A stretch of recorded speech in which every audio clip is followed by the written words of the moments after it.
Episode 2, The Last Bus Home. It was 11:45 p.m. The city had gone to sleep. Streetlights flickered in the distance, and the silence of the night wrapped the empty roads like a blanket. The last city bus pulled up at the terminal. Just a handful of passengers stepped in. No one spoke. No one smiled. She walked in, slowly. A small handbag clutched to her chest. Tired eyes. Smudged makeup. And that look, like she had cried all her strength away. She found a window seat in the middle, sat down, and stared out at nothing. Across the bus, he noticed her. Not because she was beautiful, but because she looked broken. Like he had, just a few months ago. He wasn't much different. Headphones in. A worn-out book in his lap. But the way he kept flipping the same page again and again? You could tell, his mind wasn't in the book. The bus began to move. They didn't know each other. But somehow, their stories were sitting just a few seats apart. As the bus drove through the night, her phone lit up. 25 missed calls, Mom. 18 messages, Rishi broken heart. She locked the screen.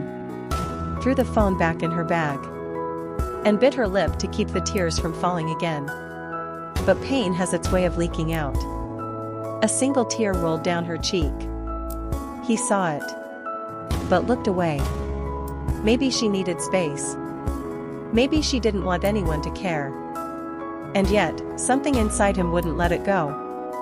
He pulled out one earbud. Took a deep breath. And walked a few steps toward her. But just then, the bus jerked. It slowed down, and then stopped completely.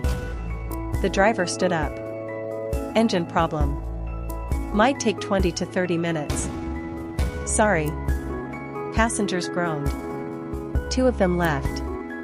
But these 2? They stayed. Not because they wanted to, but because they had nowhere else to be. She sat still, looking outside. He sat down 2 seats away, not directly beside her, but close enough to say something, if he found the right words. A few minutes passed. Still silence. Until she spoke. Voice low. Barely audible. It's strange, isn't it? He looked up. We sit next to strangers and still feel safer than we do around people we love. He nodded. Strangers don't come with expectations. She smiled faintly. I ran away tonight. Not from home. From him. From love. From promises he never kept. He didn't ask anything more. Just listened. And that made her continue. 3 years. 3 years I gave him everything. Time, energy, dreams. And today, he told me he never saw a future with me. A pause. Then, she laughed bitterly. Funny, right? I planned forever. He planned an exit. He looked at her. Eyes gentle. Sometimes, the person we fight for the most is the one silently rooting for our failure. She looked at him for the first time. Really looked. And you? What's your story? He chuckled softly. Let's just say, I know what it feels like to be someone's almost dot. A silence fell again. But this time it felt comforting.